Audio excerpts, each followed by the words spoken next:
Yo soy Taihun Panitz, coordino el Espai Societat Oberta de la Open Society Foundations, que para aquellas personas que no conozcáis es una fundación internacional fundada por George Soros, que tiene como objetivo la construcción de sociedades más abiertas, ¿no? Y esto al final se materializa o se aterriza en el trabajo en la promoción y la protección de los derechos humanos, el fortalecimiento de prácticas democráticas y la lucha contra cualquier tipo de discriminación. En ese sentido, bueno, pues concretamente en Barcelona, desde el SPAI, llevamos un par de años explorando y trabajando mucho el tema del impacto social, ¿no? De la digitalización y sobre todo el impacto que tenía en la posible vulneración de derechos humanos, ¿no? O de discriminaciones o exclusión social. Hemos ido pues trabajando este tema con muchísimas de las personas que estáis hoy aquí, de organizaciones, de activistas, de académicas, de trabajadores y servidores públicos.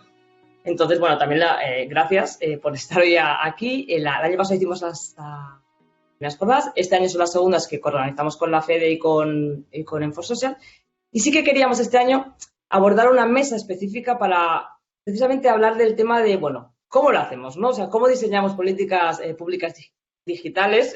Pero bueno, estamos hablando de políticas públicas en general, desde la participación ciudadana y desde la diversidad, ¿no? Que al final son como dos temazos que creo que nos gustan mucho, pero que realmente son complicados de poder hacer. Entonces, bueno, pues esta mesa realmente queremos hablar de eso, de cómo fortalecer el rol de la ciudadanía en el diseño, la implementación, la ejecución y la evaluación de políticas públicas digitales o no, pero bueno, en este caso es concretamente lo que tenga que ver con en el ámbito digital. Y específicamente, bueno, las que tienen que ver con basadas en inteligencia artificial y en automatización de decisiones. Como decíamos, sabemos que son temas complejos, que el vocabulario en sí y los conceptos no son nada accesibles, pero precisamente por eso es un poco empezar a hablar de este tema, ¿no? Y ver cómo democratizamos también el conocimiento, ¿no? Porque al final, sin saber, sin información, sin conocimiento, es muy difícil también participar, contribuir, ¿no? Y vigilar, ¿no? Porque al final sí que creemos en una ciudadanía activa, vigilante, que contribuya, ¿no? Y que al fondo también pues fiscalice un poco, ¿no? A nuestros representantes. Pero bueno, ¿cómo lo hacemos, no? ¿Cómo hacemos que en esos espacios de decisión en los que se deciden un montón de temas en el ámbito digital no estén solo las personas más tequis?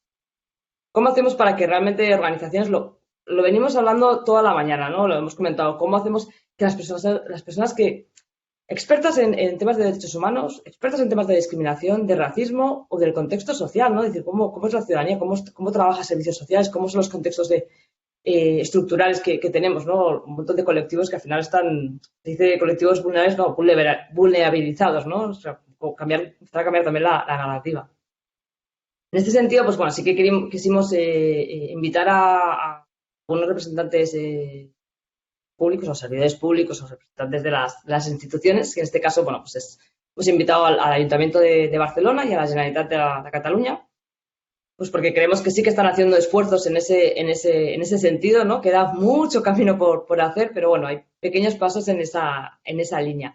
Y, por ejemplo, por nombrar, ¿no? A lo mejor algunos ejemplos de procesos que se vienen dando es, por ejemplo, yo que sé, pues la construcción de la Carta Catalana por los derechos y las responsabilidades digitales, ¿no? De la Generalitat de Cataluña, o la reciente medida de gobierno que ha sacado adelante el Ayuntamiento en relación a inteligencia artificial y datos. Y bueno, que también hace mención a, bueno, un poco tímida, pero cómo incorporar la ciudadanía, ¿no? en esas estrategias, en esas políticas. Pero lo vuelvo a repetir, ¿quién está participando en esos procesos? Cuando hablamos de participación ciudadana, no solo la ciudadanía, las personas como sujetas más pasivas, ¿no? De, bueno, vamos a comentarles, vamos a hacer una consulta como más de, bueno, que nos comenten en un borrador, ¿no? Y que está bien, ¿eh? O sea, que es un avance y está. Pero al final también muchos de los procesos que vemos hay un grupo de personas expertas que deciden hacer un borrador y luego lo ponen a consulta, ¿no? Y a veces planteamos, ¿quiénes son esas personas expertas? A veces se sabe, a veces no. ¿Por qué esas personas y no otras, no? Y si tú te fijas, al final los nombres suelen ser muy parecidos y si no, los perfiles. Entonces, bueno, también reivindicar estar en esos, que ya se ha repetido, ¿no? Equipos más multidisciplinares, sectoriales y diversos. Porque un poco lo que planteamos es cómo vamos a tener políticas públicas o en la implementación también, ¿no? A veces de esas políticas, que el problema a veces está en el detalle, ¿no? En cómo se ejecuta eso. ¿Cómo van a ser diversas y muy inclusivas si las personas que están diseñándolo no lo son tampoco? O sea, no representan la diversidad de nuestras sociedades, porque las sociedades van cambiando. Sé que es un tema complicado porque aquí tocamos también con temas de democracia y representatividad, pero bueno, creo que hay que empezar a dar un poco el debate.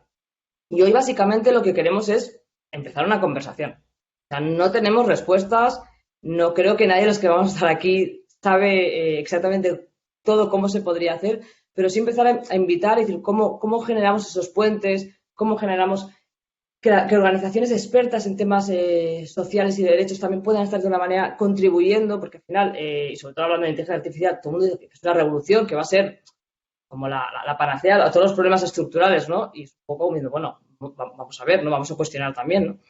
Y un poco lo que vamos a hacer hoy es invitaros a seguir pues, haciendo el esfuerzo para que las tecnologías digitales pues, sean beneficiosas para el conjunto de la sociedad, evitando precisamente que refuercen las desigualdades, el racismo y el clasismo que tenemos a día de hoy en nuestras sociedades, ¿no? Entonces, para ello, bueno, pues voy a darle la bienvenida y os les presento a los tres y habláis directamente, ¿vale? Pues primero va a estar hablando Judith Membrives. Ella es activista, defensora de derechos y también en temas de participación ciudadana, que desde ámbitos locales o por otro ámbito. Y aparte es integrante de la comunidad Algo Rights, donde puede combinar pues, su interés, ella comentaba, ¿no? Su interés por el impacto social de la inteligencia artificial con el activismo y la defensa de derechos. Luego le vamos a pasar la palabra a Michael Donaldson, que es el comisionado de Innovación Tecnológica, Administración Electrónica y Buen Gobierno del Ayuntamiento de Barcelona. Y finalmente hablará Ismael Peña López, que es el reciente director de la Escuela de Administración Pública de Cataluña y hasta hace 2 días, o hasta ayer creo, era el exdirector general de Participación Ciudadana y Procesos Electorales de la Generalitat de Cataluña. Creo que con esos perfiles faltarían muchos más, pero bueno, podemos empezar esta primera conversación, así que os voy a dar un poco os doy la palabra para empezar a plantear algunas cuestiones. Lo dicho, al final haremos la misma metodología de ir recogiendo preguntas con el Menti, porque la idea en aquí es realmente coger el máximo de preguntas a lo largo de toda la jornada de hoy y votarlas y las iremos planteando en este espacio. Muchas gracias y vamos a por ello. Judith, cuando quieras. Hola. Bueno, primero de todo agradeceros muchísimo permitirnos estar aquí hoy. Es un honor. Como somos las nuevas, hemos preparado una presentación para explicaros un poco quién somos, qué es lo que vemos. Voy a intentar compartir pantalla. Bueno, no sé si estáis viendo la presentación ahora mismo, si alguien me lo puede... ¿Sí? Y si le doy a inicia, ¿lo veis grande y bien? Perfecta. Vale, genial. Vale, bueno, pues un poco la idea es empezar explicándoos qué es Algo Rights y por qué hemos creado esta comunidad, ¿no? Entonces, bueno, explicaros que Algo Rights surge de la voluntad de más de medio centenar de personas de diferentes disciplinas, de diferentes sectores, con diferentes experiencias, que después de coincidir en diferentes foros acerca de IA, inteligencia artificial y derechos humanos, como por ejemplo fueron las jornadas, estas mismas jornadas del año pasado, pues pensamos en unirnos con el objetivo para velar por el cumplimiento de los derechos humanos en el desarrollo y aplicación de las tecnologías de inteligencia artificial. Durante las jornadas de hoy ya hemos visto que la inteligencia artificial presenta unos retos sin precedentes en materia de derechos y creemos firmemente que la sociedad civil debe estar no solo en el debate acerca de los derechos y de la aplicación de estas tecnologías, sino que también en los procesos de decisión acerca de su diseño, su implementación y su evaluación.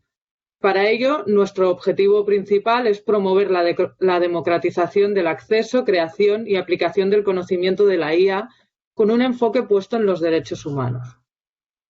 En este sentido, pues, Algo Rights quiere ser una comunidad que demanda más participación de la ciudadanía, pero que también reclama espacios para organizaciones y también quiere participar en estos procesos. Creemos, y ya hemos visto en las diferentes mesas de esta mañana, que la mayoría de opciones para hacer la inteligencia artificial más justa se suelen plantear desde perspectivas muy tecnosolucionistas que dejan de lado que estamos delante de sistemas sociotécnicos. Es decir, intentan solucionar problemas sociales mediante la técnica, dejando de lado los problemas estructurales de la sociedad, como el racismo que que hemos visto en mesas anteriores, que los causan. Nosotros ponemos el foco pues en 4 aspectos: transparencia, rendición de cuentas, justicia social y participación ciudadana. Cabe destacar que la participación puede ser entendida de muchas maneras y es un debate que tenemos dentro de la propia comunidad, ya que hay perspectivas diferentes. En este caso, para la mesa de hoy, nos centramos en la participación entendida como el hecho de aportar la voz, la experiencia y las diferentes sensibilidades que existen en la sociedad civil en el desarrollo específico de la IA. Es decir, en la necesidad de introducir a las organizaciones multisectoriales que trabajan en diferentes ámbitos de los problemas sociales, así como a las comunidades afectadas por esos sistemas automatizados. Por poner un par de ejemplos, la PA quizá no sabe de desarrollo tecnológico, pero conoce a la perfección cuáles son los problemas de la vivienda y su perspectiva acerca de esto podría enriquecer mucho el desarrollo y la evaluación de un algoritmo, de un supuesto algoritmo, que regulara precios de compra. Si pensamos, por ejemplo, en el seguimiento que se hizo, en un caso real en este caso, en el seguimiento que se hizo de los móviles para hacer el estudio acerca de la movilidad y el trabajo, pues podemos ver que no se tuvo en ningún momento en cuenta la existencia de trabajos precarizados fuera del ámbito del horario de oficina, que suele estar ligado normalmente a condiciones laborales más privilegiadas, o el eterno invisibilizado como es el trabajo de cuidados. Este par de ejemplos que hemos preparado para esta presentación ya nos demuestran que realmente existe una necesidad de cuestionar cómo se están tomando las decisiones acerca de qué datos recoger, que es algo que también ha ido saliendo durante la mañana. Nuestro diagnóstico. ¿Cómo vemos nosotros el contexto actual de la IA y la participación ciudadana? Para empezar, creemos que vale la pena centrarnos en que la narrativa de la ética de la IA que se está llevando a cabo se protagoniza generalmente por personas tecnólogas, por empresas del sector TIC y en algunas ocasiones a algún perfil más humanista. Echamos de menos en la mayoría de debates, de foros, a las organizaciones de la sociedad civil y a la ciudadanía. Nosotros apostamos por la necesidad de poner recursos y capacidades para crear infraestructuras de participación y debate en las que se incluya a la ciudadanía para ampliar esas voces y perspectivas. Hemos diagnosticado algunos problemas clave en relación a esto que acabo de comentar. Por un lado, hay una falta de co-creación de políticas públicas con las personas. Es cierto, como ha comentado Tai, que hay un esfuerzo creciente en crear políticas públicas mediante una aproximación basada en el dato y mediante perspectivas de diseño centrado en la persona, pero precisamente en el sector del diseño, que es del que yo provengo, el diseño de interfaces, existe el mismo debate actualmente sobre la diferencia entre qué es aquello que se puede considerar un diseño centrado en la persona usuaria y qué es el diseño realizado con la persona usuaria. La cuestión inicial para nosotros en materia de inteligencia artificial y automatización de procesos es, como ya he dicho antes y se ha repetido durante la mañana, quién decide qué datos se recogen. Por ejemplo, si nos basamos en la actuación 4 de la medida de gobierno de la Estrategia Municipal de Algoritmos y Datos para el Impulso Ético de la IA del Ayuntamiento de Barcelona, vemos que hay la intención de inventariar posibles servicios y necesidades de la IA en el ayuntamiento. Precisamente hace nada también se presentó la medida de gobierno para avanzar hacia la interculturalidad y en ella se expone que existe una necesidad de avanzar hacia un ayuntamiento más intercultural. O sea, se reconoce que existe un diagnóstico de que nuestro ayuntamiento no es todo lo intercultural que debería ser. Y, por otro lado, tenemos previsto automatizar servicios que van a afectar a una ciudadanía mucho más plural de la que existe en el consistorio. Desde AlgoRights creemos que esto es una oportunidad fantástica para plantear que este tipo de iniciativas de inventariado de qué servicios se pueden digitalizar o automatizar se podría hacer mediante procesos de co-creación y toma de decisión participativa con las comunidades afectadas y las organizaciones civiles, más allá del personal técnico y administrativo, que es lo que se propone en la medida de gobierno. El segundo punto que detectamos como problema clave es que el foco actual sobre el desarrollo de la inteligencia artificial es la ética, como ya se ha comentado en la mesa anterior, y los derechos humanos no tienen normalmente un espacio propio. Esto implica que las organizaciones de derechos humanos no estén normalmente en esos debates y que suelen ser, como ya he comentado, elevados y enmarcados en la torre de marfil de la academia. Además, las organizaciones de derechos humanos tienen poco conocimiento acerca de la IA y esto nos enlaza con el siguiente problema, que es la falta generalizada de conocimiento y divulgación sobre inteligencia artificial y derechos humanos. El discurso público está dominado por el sector privado y no hay una masa crítica con un enfoque más global que pueda hacer una réplica o una apreciación a estos discursos.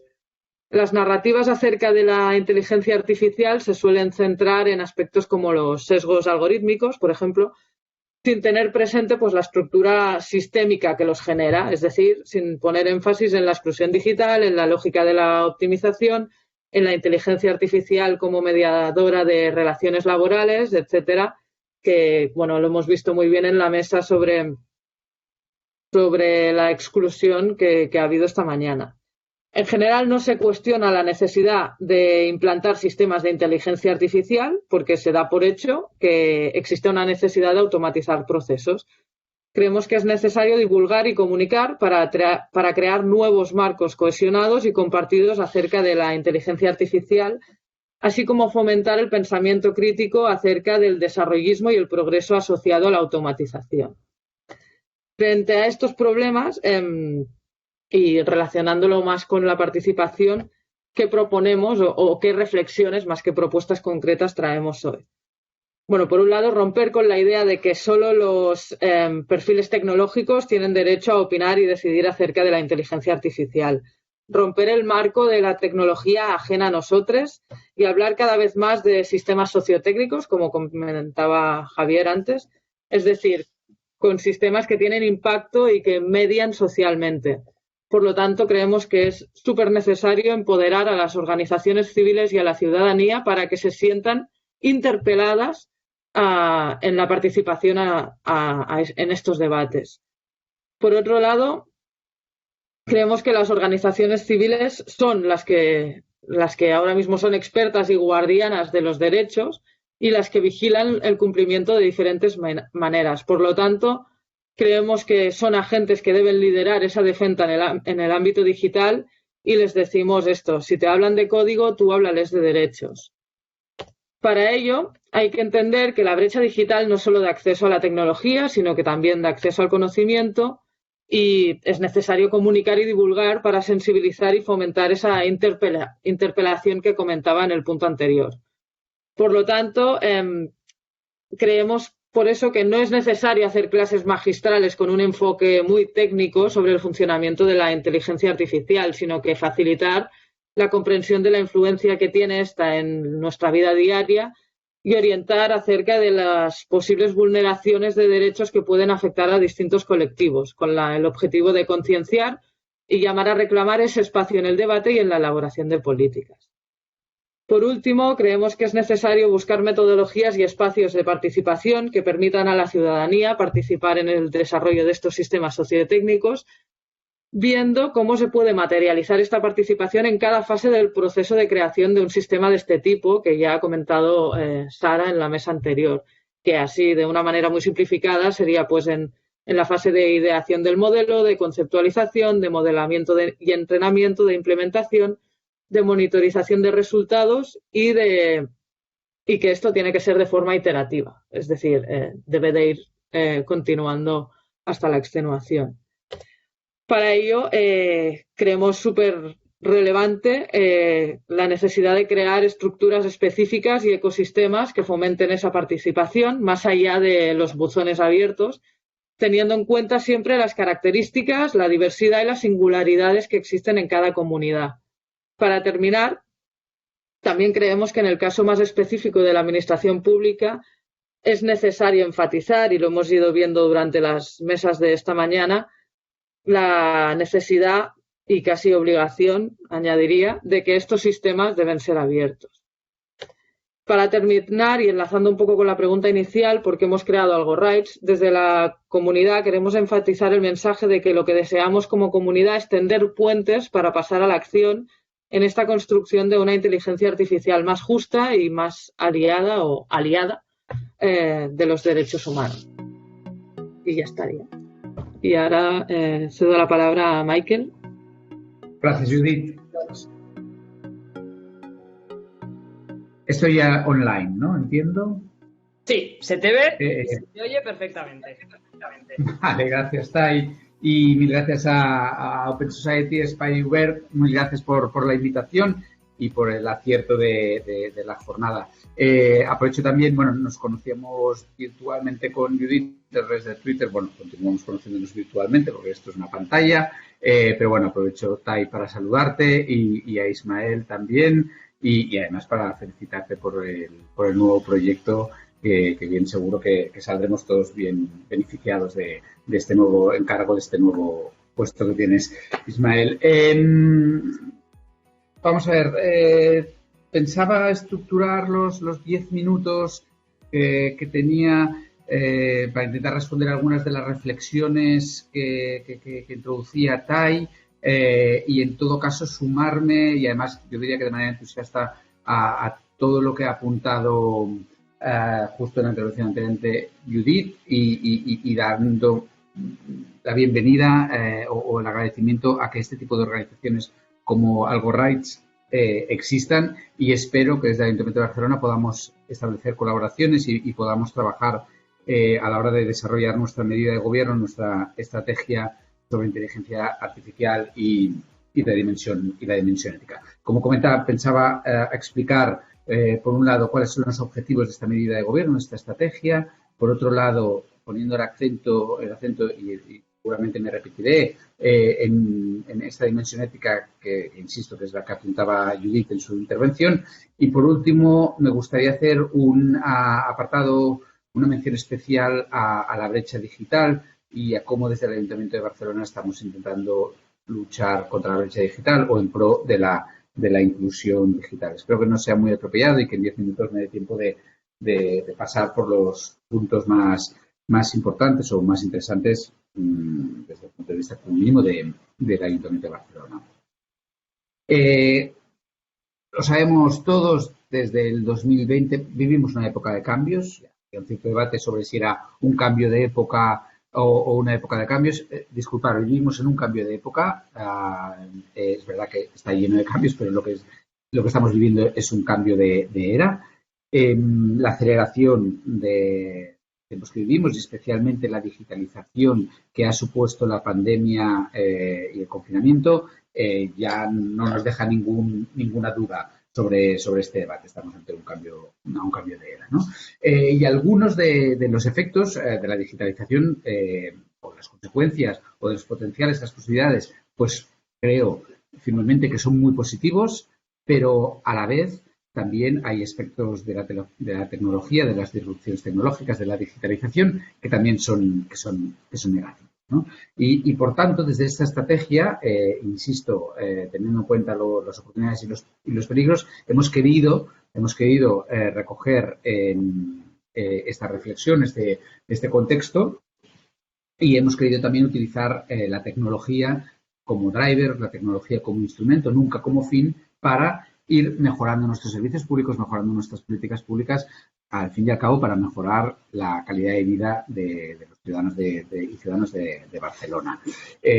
Insisto, tenemos la obligación de utilizar la tecnología. Solo en los últimos 20 años ha habido tantas disrupciones tecnológicas y digitales como en toda la historia de la humanidad en su conjunto, con lo cual el potencial es enorme, pero también, como estamos hablando de no bien tecnologías emergentes, porque la inteligencia prácticamente tiene 50 años, pero sí al menos en el uso en las administraciones públicas, insisto, tenemos que dotarnos de una cierta estrategia, de una cierta comprensión de hacia dónde queremos ir con estas tecnologías. En este sentido, en el Ayuntamiento de Barcelona aprobamos de manera unánime en el pleno de junio del año anterior una declaración para impulsar la ética y preservar los derechos y luchar contra las discriminaciones en las tecnologías emergentes, y ahora lo hemos concretado en nuestra medida de gobierno, en nuestra estrategia de algoritmos y datos para el impulso ético de la inteligencia artificial. La tenemos recogida aquí, la podéis consultar en la página web de manera rápida, tanto en catalán, castellano como inglés,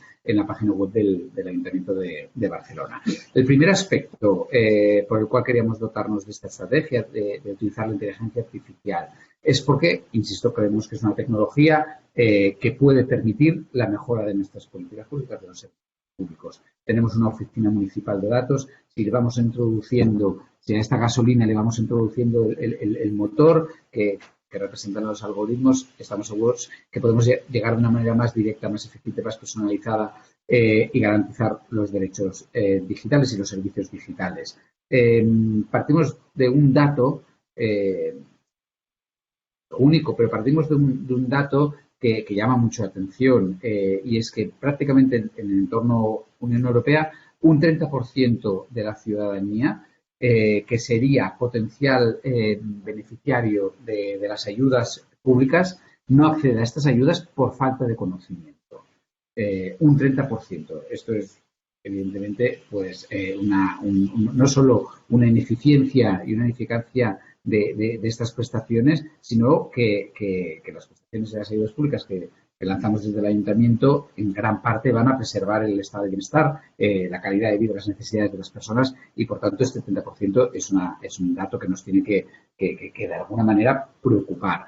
La administración proactiva consistiría en cómo, a partir de los datos de las personas de conocimiento que tenemos, evidentemente consentidos, evidentemente teniendo en cuenta que son datos para mejorar, insisto, las prestaciones públicas, cómo a partir de esos datos, de manera proactiva, la inteligencia artificial nos tiene que permitir acercarnos directamente a esos ciudadanos, a esas ciudadanas, para ofrecerle estos servicios, estas ayudas, y no esperar a que sea el ciudadano, de una manera reactiva, como normalmente trabajamos desde las administraciones públicas, no esperar que sea la ciudadanía la que se acerque a solicitarlo, sino nosotros de manera proactiva. Esto, insisto, que tiene que ser un potencial tecnológico y la inteligencia artificial nos tiene que permitir situarnos en este escenario, de la administración reactiva a la administración proactiva. Evidentemente, insisto, no solo porque exista el Reglamento Europeo de Protección de Datos, sino porque tenemos que preservar la privacidad y los derechos relacionados con la intimidad de la ciudadanía, evidentemente, ¿no? Pero es cierto que hay una cierta susceptibilidad o hay una cierta resistencia a que desde las administraciones públicas gestionemos datos de la ciudadanía. Yo creo que ahora no me daría tiempo, no es que tenga la solución ni mucho menos a esta realidad, a este problema, pero tampoco no me daría tiempo ahora de desarrollar algunas de las que yo creo que son las causas. Pero todos recordaremos cómo el INE hace un año y medio ya prácticamente, recabó 10 millones de datos de la ciudadanía a través de móviles y lo hacía de manera anónima, de manera agregada, para mejorar las políticas de movilidad. Y una cosa que debería ser para mejorar la movilidad de todas las personas se acabó convirtiendo en un debate sobre el gran hermano, sobre cómo nos vigila la administración pública, ¿no? E incluso los diarios, en sus versiones online, nos daban links para descargarnos aplicaciones para que los móviles,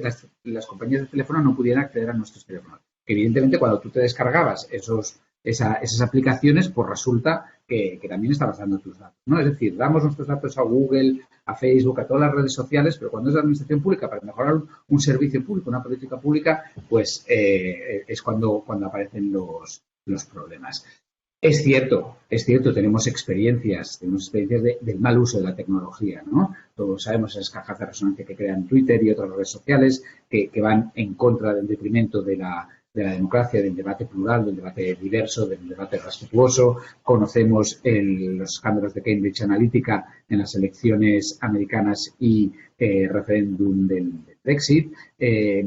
Conocemos también cómo desde el gobierno británico tuvo que retirar el uso de los algoritmos para evaluar los A-levels de selectividad de los estudiantes porque debido al confinamiento no pudieron hacer los exámenes y cómo mezclaban expediente académico personal con el expediente histórico del centro, con lo cual había discriminación en aquellos centros que tradicionalmente habían tenido peores notas en su conjunto, pero afectaba directamente, por tanto, al futuro, técnico laboral personal de esa ciudadanía, y eso se decidió a través de un algoritmo que se tuvo que retirar. También en La Haya se tuvo que retirar mediante sentencia un algoritmo que vigilaba el supuesto uso fraudulento de las ayudas públicas. Por tanto, conocemos que existe la discriminación, la vulneración de los derechos y la falta de ética en el uso de algunas de los algoritmos, ¿no? Sabemos además, sabemos que no sabemos mucho qué es lo que pasa con las cajas negras de los algoritmos. Sabemos que si no tenemos good data,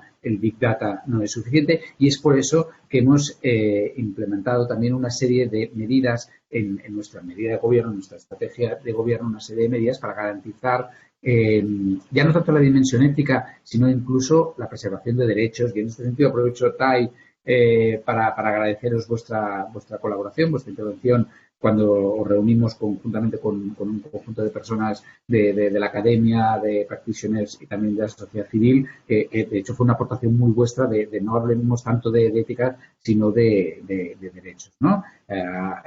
Y como comentaba, en esta estrategia nos hemos dotado de una serie de elementos para preservar, para garantizar los derechos, para evitar las discriminaciones. ¿Cómo? ¿O cuáles son algunos de ellos? Pues la auditabilidad de los algoritmos. Desde luego, en todas las tecnologías que utilicemos como administración pública, pero también en aquellas que contratemos, que subcontratemos y que implique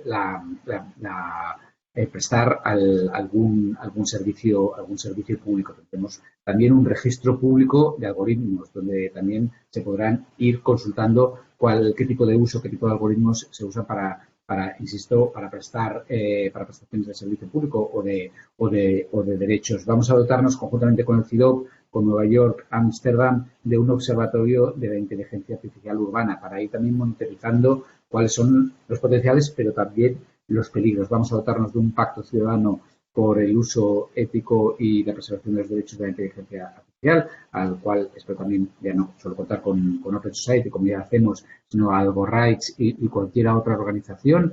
Y también nos vamos a dotar de Living Labs alrededor o en paralelo a algunos de los softwares que vayamos desarrollando como administración pública, como puede ser el caso del DESIDIM o como es el caso de una prueba piloto que estamos llevando a cabo ahora a través de plataformas educativas digitales escolares como alternativa a soluciones privativas, y nosotros estamos desarrollando con XNet en este caso este software para aplicar en el conjunto de los colegios de Barcelona y del conjunto de Cataluña y de España, sino que también estamos haciendo un Living Lab precisamente para ir incorporando esta co-creación ciudadana que comentaba antes Judith, en la mejora, en este caso, del desarrollo del mundo. Y por último, y porque no me quiero comer mucho tiempo, apuntar que aunque no sea exactamente el objetivo de esta primera introducción, más centrada en inteligencia artificial, la digitalización, como comentaba, ha traído bajo sí grandes mejoras.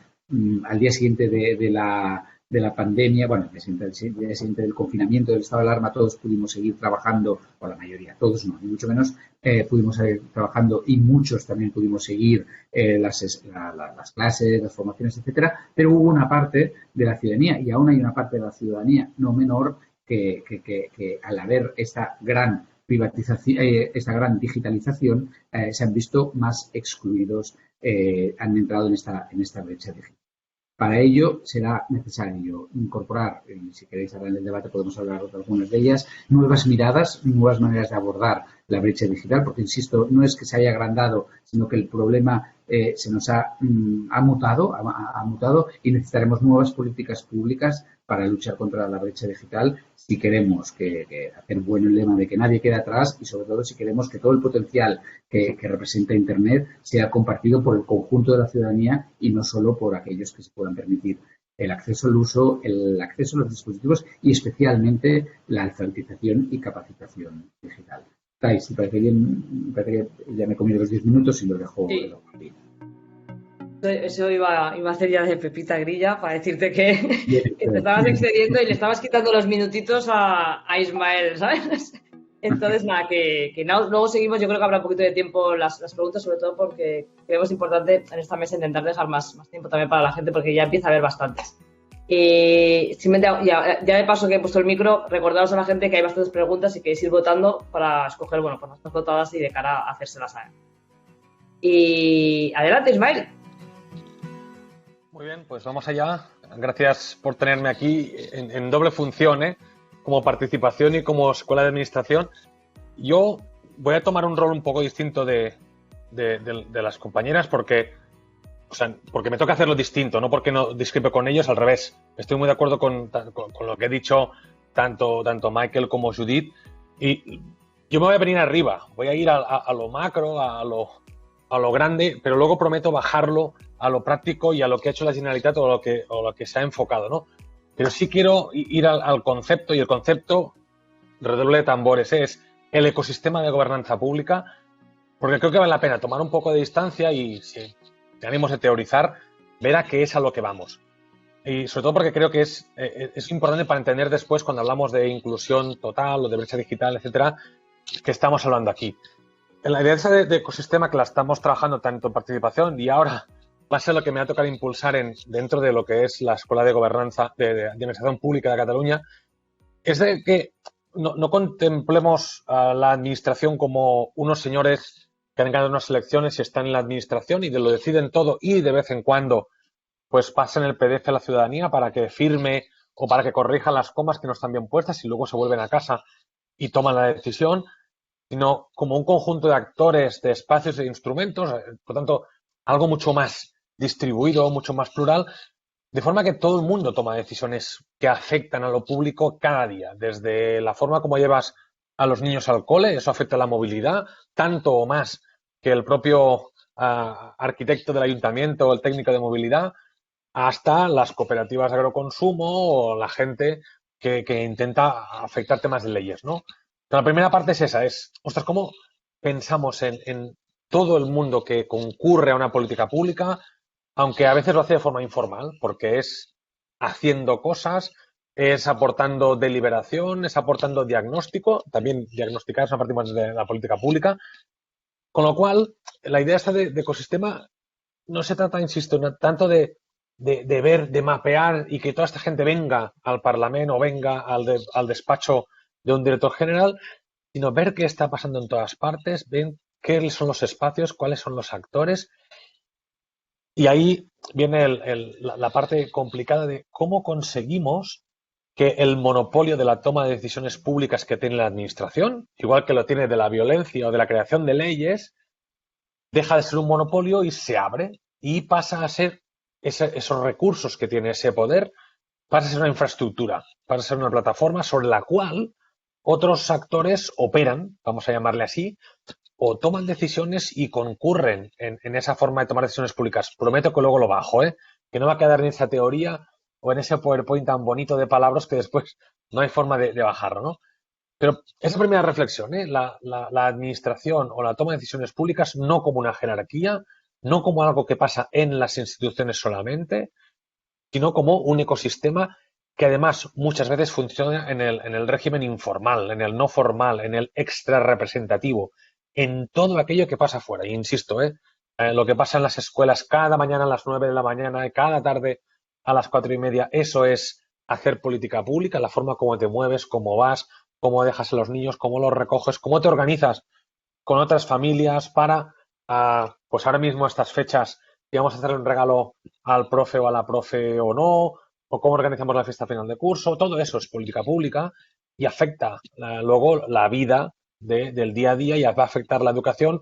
Y además, si venimos de este 2020, donde las redes de resiliencia, de apoyo mutuo, etcétera, ha sido lo que han mantenido en pie al país, pues mucho más importante que ese día a día, cómo se capitaliza y ahí sí, cómo se institucionaliza.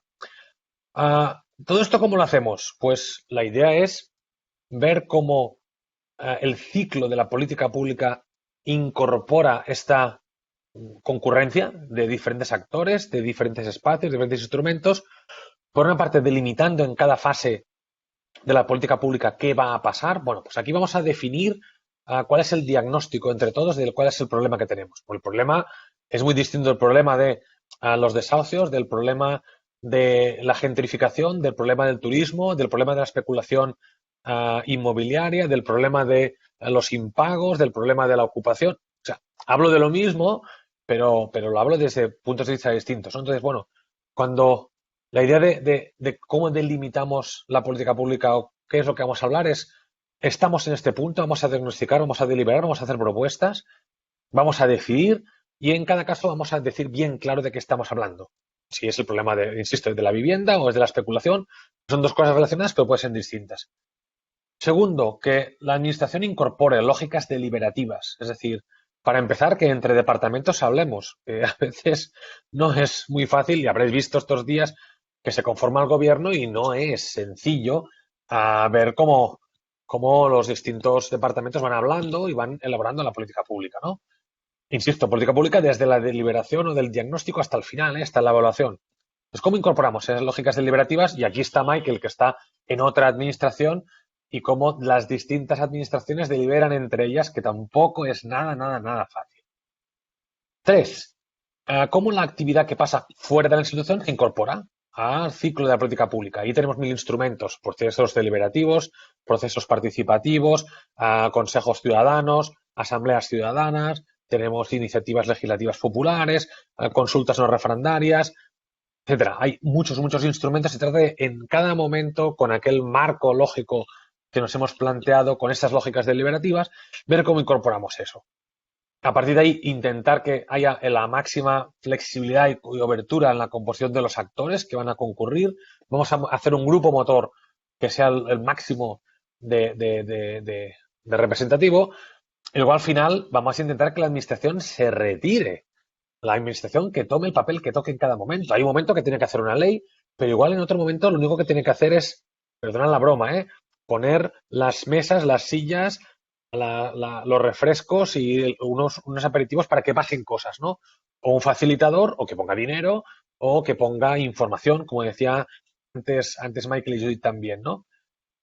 ¿Cómo lo hacemos eso en la práctica? Y muy rápido, para no aburrir y tampoco hacer propaganda ahora que no toca, ¿no?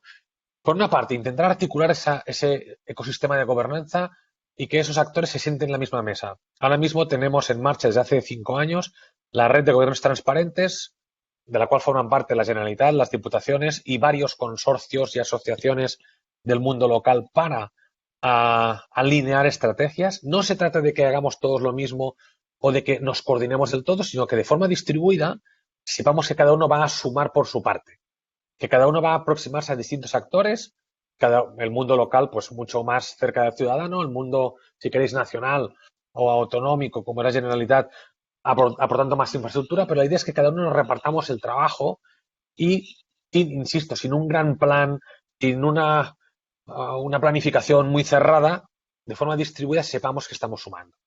2.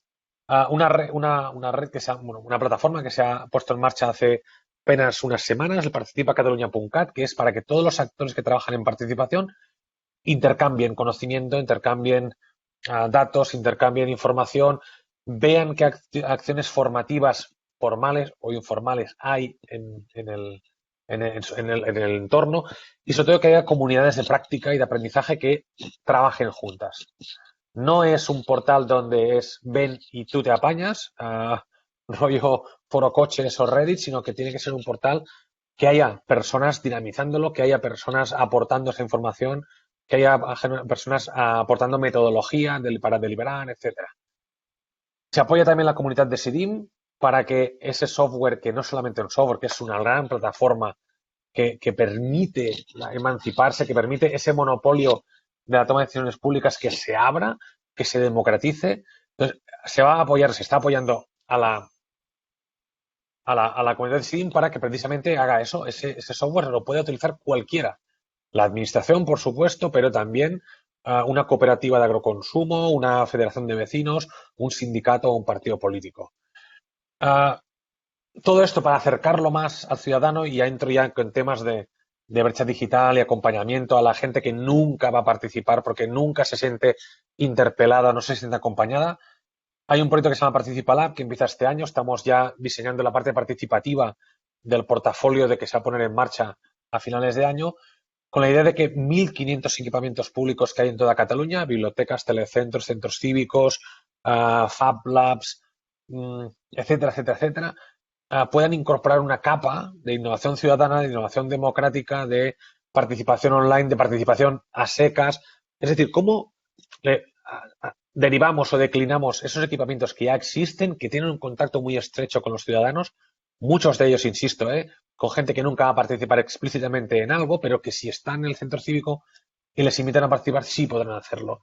Entonces, esa red de 1.500 equipamientos, aportar metodologías y un portafolio para que también sean actores en temas de participación.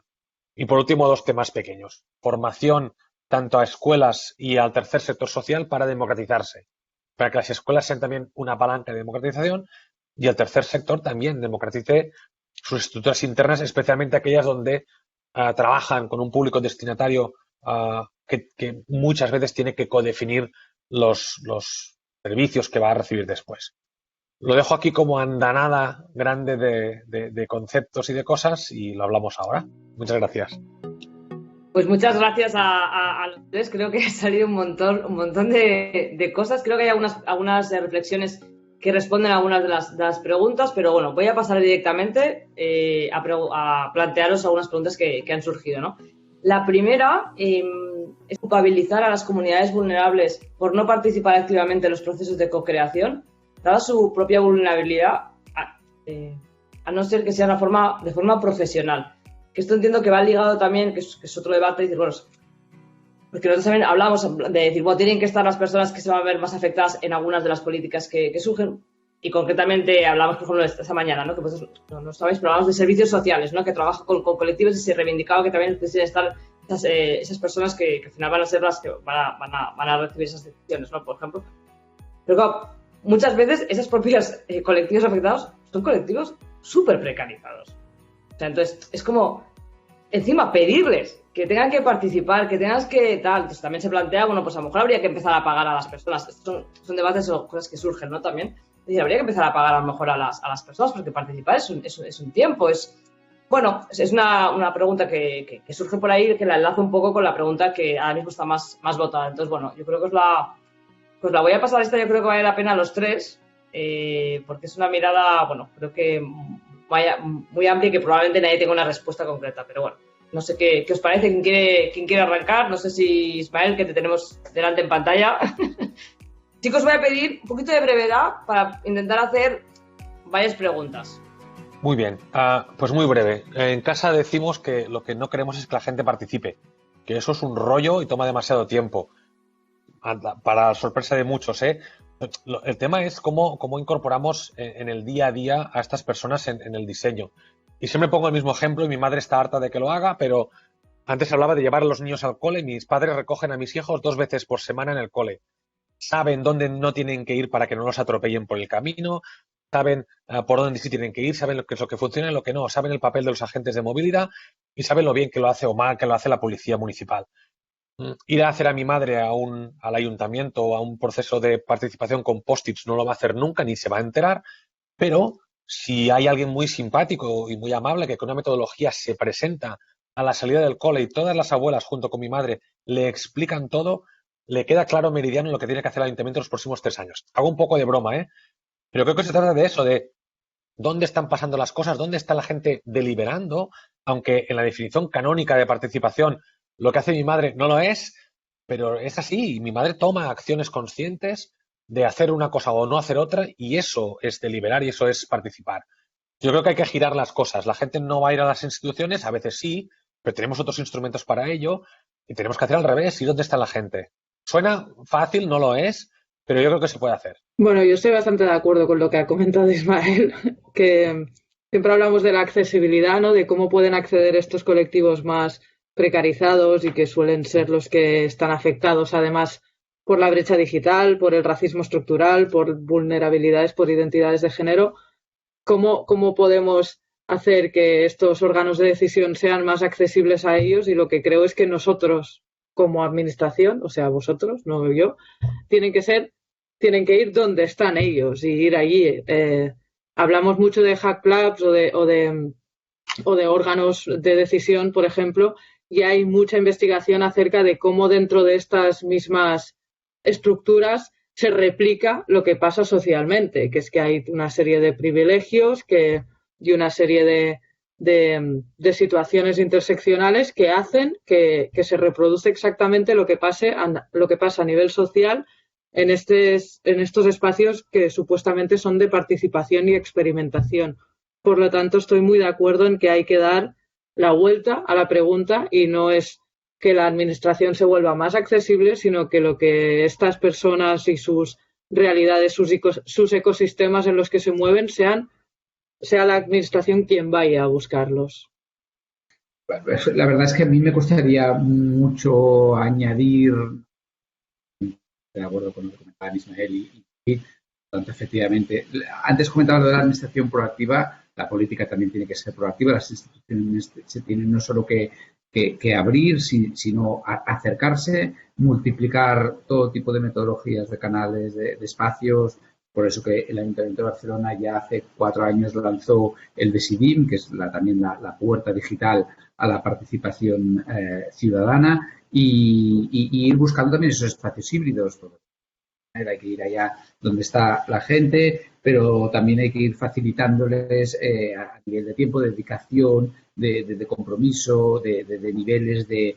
Hay gente que ya se siente implicada pues, a través de un presupuesto participativo. Aprovecho para decir que el día 10, es decir, hoy, hasta el día 20 se pueden decidir 30 millones de inversiones a propuestas que también han venido previamente de los ciudadanos. Hay gente que simplemente con una propuesta ya se siente partícipe, hay gente que con el voto ya se siente partícipe, hay gente que solo quiere consultar y hay otros niveles de deliberación, de co-creación, de implicación, etcétera, etcétera. Por tanto, cuantos más canales abramos, mucho mejor.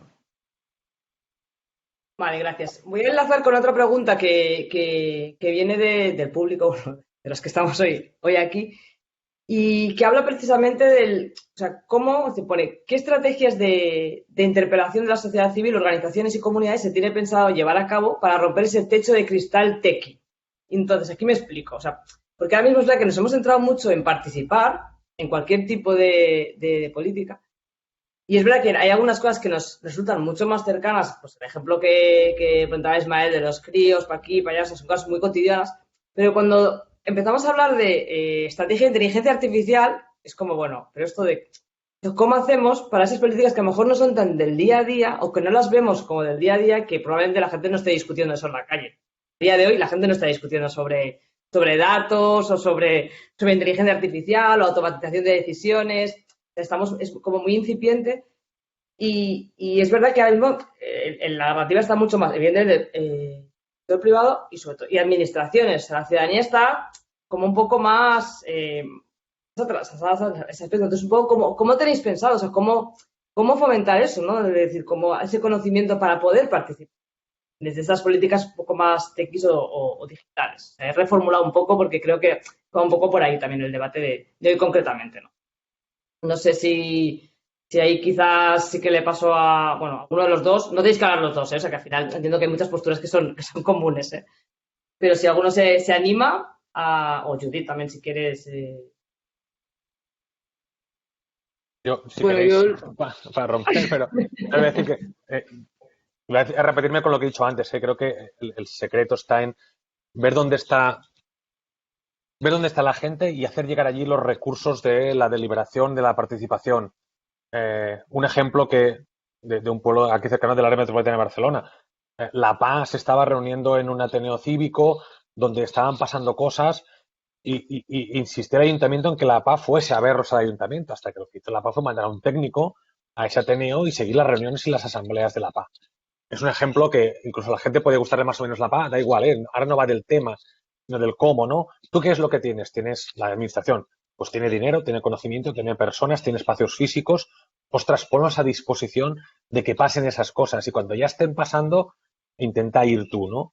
Yo creo que eso, insisto, hay varios ejemplos buenos de lo que ha sucedido y eso hace que sea barato participar en términos de coste-beneficio personal y sobre todo que sea posible que la gente se vea interpelada. Si tú ya estás en ese centro cívico, si tú ya estás en ese centro deportivo, si tú estás en un club de fútbol y allí se te aparece la oportunidad de deliberar, de pensar, de hablar, de que te pregunten la opinión, ostras, tú lo vas a hacer porque ya estás allí. ¿Qué mejor sitio que un campo de fútbol un sábado por la mañana para que te hablen de cómo organizar mejor el deporte escolar, ¿no? Pues yo creo que es eso. Mira, te paso la palabra a ti, Judith, y para Michael tengo una pregunta para ti concreta. Otra que viene del público, y lo digo por así vamos parando un poco las preguntas. Entonces, Okay. Judith, si quieres. Yo estoy de acuerdo con Ismael, pero el problema en el caso que nos ocupa ahora mismo es, la caja negra que es para la mayoría de la sociedad la inteligencia artificial o todo lo que está relacionado al final con la digitalización, ¿no? Entonces, me gustaría explicar que hace, no sé, un mes más o menos hicimos una charla en un instituto, fuimos a hablar a un instituto sobre inteligencia artificial y nos dimos cuenta que al principio, cuando les hablábamos de, pues los algoritmos deciden cuál va a ser el vídeo que vas a ver después en YouTube o cosas así, bueno, las personas jóvenes que teníamos delante decían, bueno, pero a mí pues me parece bien, no me preocupa esto, ¿no?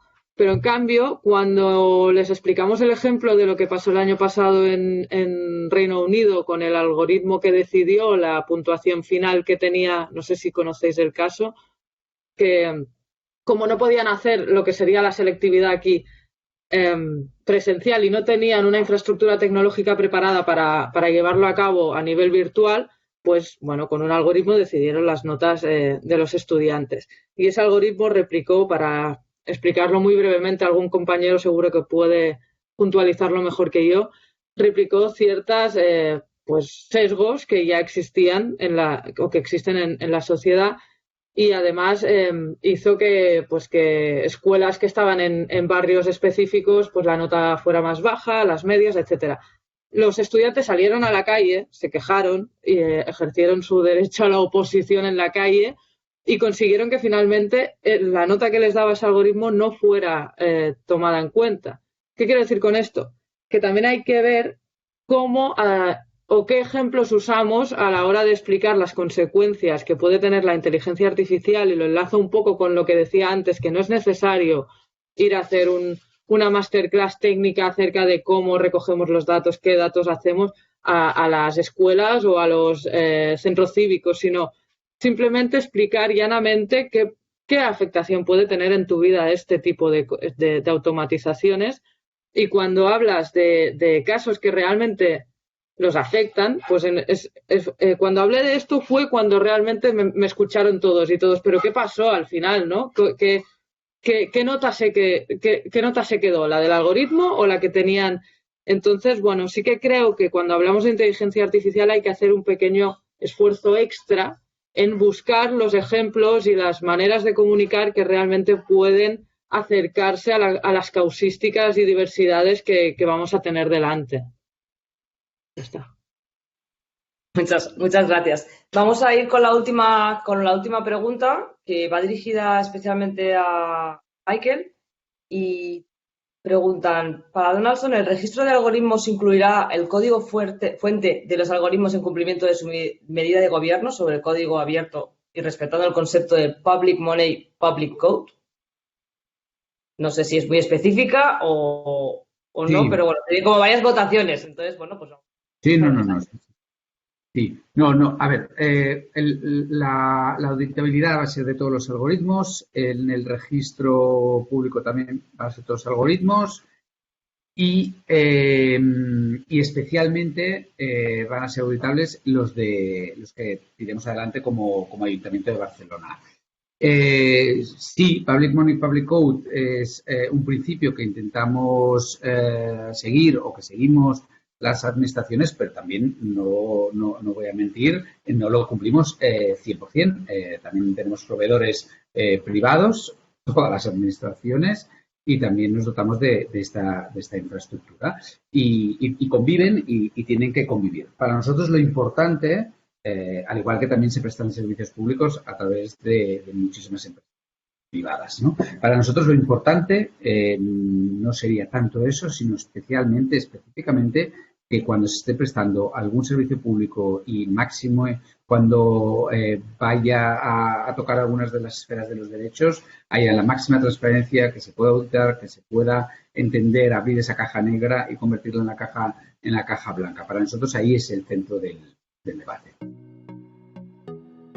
Muchas gracias. Pues vamos a ir concluyendo, pero antes de cerrar, porque vamos a ir cerrando aparte la jornada, sí os voy a dar como el minuto de oro de cuando son los programas electorales, un poco porque al final hay un montón de personas interesadas en este tema y un poco como diciendo, oye, ¿qué les podéis decir a estas organizaciones sociales que están escuchando, que están adentrándose en estos temas, que quieren participar? Bueno, si queréis decirles algo, yo sé que os pongo un poco ahí como compromiso. Habéis dicho un montón de cosas, pero bueno, si queréis resaltar algún mensaje concreto que les queráis decir, sobre todo a las que están hoy aquí, que son organizaciones. Bueno, hay de todos los perfiles, pero concretamente os pido para organizaciones que trabajan en temas de defensa, que trabajan en el territorio. Es verdad que no todo el mundo trabaja en Barcelona, hay de todo el estado, incluso a nivel internacional, pero bueno, concretamente hay mucha gente de Cataluña. Entonces, bueno, pues a lo mejor también concretamente si queréis comentar alguna cosa, o también Judith, también si queréis comentar alguna cosa relacionada de Algo Rights. Pero nada, muy breve, porque queremos acabar súper puntuales como trabajar. Gracias. Bueno, yo solo quiero decirles a las organizaciones que reclamen su espacio y su papel en la revolución digital en la que estamos inmersos. Que me ha gustado mucho lo que ha comentado Sara en la intervención anterior, de que al final la democracia es tomar decisiones, y si cada vez se automatizan más estas decisiones, lo que estamos haciendo es quitarle democracia a las sociedades, y que las estrategias para fomentar todo este tipo de políticas públicas relacionadas con el ámbito digital tienen que ser de abajo a arriba, y tendemos la mano pues tanto a las organizaciones como a las administraciones para que, bueno, pues para poder dar soporte en este cambio.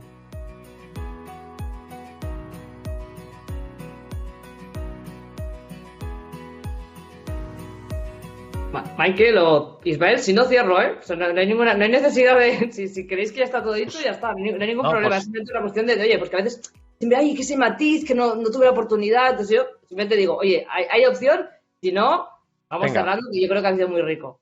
Pues vamos, cuando hablamos de participación mucha gente siempre mira a la administración, me parece normal, yo también lo hago como ciudadano, pero lo que mis 20 años de experiencia me dicen es que lo que funciona es lo básico, es decir, cuidar la comunidad.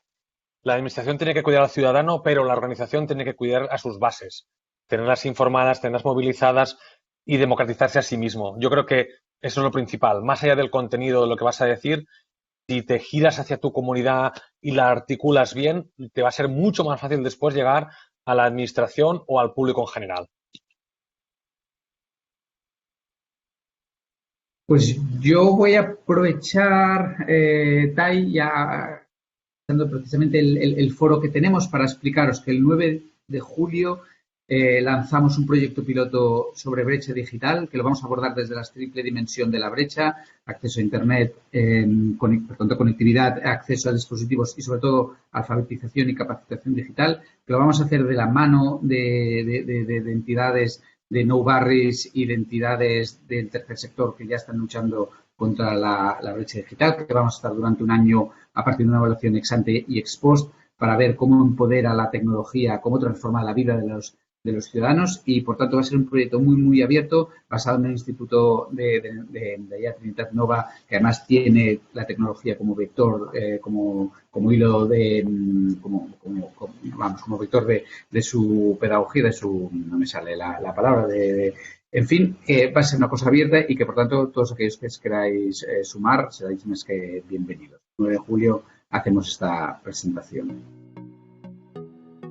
De acuerdo, oye, pues muchísimas gracias. Yo creo que han salido un montón de ideas. Creo que como vamos a hacer la relatoría, vamos a volver a ver los vídeos, vamos a recoger todos los links y lo recopilaremos, y yo creo que hay un montón de puntos de entrada en los que se pueda poder seguir trabajando. Daros las gracias también pues por la franqueza y por exponer un poco también cómo lo veis. Vuelvo a repetir que al final esto es algo que vamos a hacer entre todas, o sea, que tampoco entendemos que no es una persona ni es una institución, sino que al final es ese ecosistema, ¿no? O sea, yo también soy muy de ecosistemas, de comunidades, y creo que desde ahí, entonces, es animar también a que en ese ecosistema estemos todas, sobre todo, y al final nos va a tocar hacer un esfuerzo para realmente llegar a todas esas personas, colectivos y organizaciones. Os doy las gracias, concluyo la mesa 3 y voy haciendo ya, paso directamente a empezar a hacer el cierre. Así que nada, un gusto con vosotras y invito a Montse y a Adrià a que se sumen a la mesa de cierre. Muchísimas gracias. Luego, a ver si están por aquí, que os quiero ver, que ya estamos acabando. Yo no sé cómo estáis, yo estoy bastante nerviosa, pero muy contenta. Soy incapaz de hacer de recopilar todo lo que ha salido hoy aquí. Creo que ha ido bien, que hay mucha información. Os van a pasar por aquí, antes de nada, muy importante, antes de nada, evaluación, por favor, os pedimos, o sea, esto es un esfuerzo, lo hacemos con mucho cariño, pero necesitamos también saber qué pensáis. Pues para mejorar, porque al final vamos a estar aquí, o sea, nuestra misión es seguir apoyando, seguir fortaleciendo el pensamiento crítico, las organizaciones, a activistas, a un montón de diferentes sectores que vamos a contribuir, pero necesitamos también un poco de retroalimentación, ¿no? De qué cosas os han gustado más y qué menos. Entonces, no sé si está colgada así, ya creo que la han puesto por ahí, vale. Y yo sin más, o sea, quería comentar simplemente a lo mejor un par de cositas muy breves, y es y hablo ya más desde el SPY, vamos a seguir trabajando este tema y vamos a seguir trabajando y apoyando a la ciudadanía y a las organizaciones, a la sociedad civil en la defensa de derechos. Para ello, simplemente comentar un par de cositas que van a venir en los próximos meses. Una es, estamos haciendo una pequeña investigación o recopilando diferentes estrategias de fortalecimiento de la sociedad civil a nivel mundial. O pequeñito, o sea, no es todo el mundo, pero sí un poco como pues, litigio, campaña, formaciones, autoorganizaciones, intentar pues para seguir alimentando el debate. Y luego seguramente para septiembre, ahora está la fecha por concretar, vamos a hacer un taller con Ana Valdivia, que estaba en la primera mesa, y con otra persona que se llama Luisa, que ya os pasaremos la información, precisamente indagar un poquito lo que está pasando en Frontex, o sea, explicar un poco más Frontex, el tema de las migraciones, el tema de cómo trabajar en temas de transparencia, los datos biométricos, etcétera. Entonces, bueno, simplemente que estéis conectadas, que sigáis en redes, etcétera, y que, bueno, que os haremos llegar la información y nada. Que esto no acaba hoy, que seguimos, que es una conversación abierta y sobre todo os animo a todas a que hagamos todos un esfuerzo porque este tema no es tan fácil. Entonces, bueno, entre todas yo creo que lo podemos ir consiguiendo. Muchas gracias. Montse, creo que vas tú.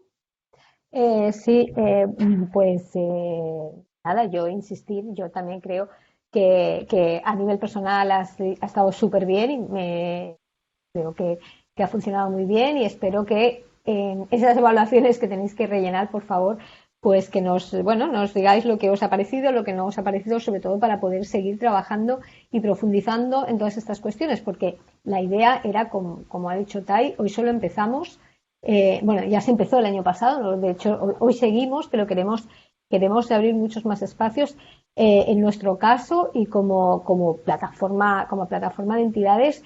Pues ha habido muchas preguntas y muchas cuestiones de las cuales estirar. Por ejemplo, pues se decía antes, ¿no?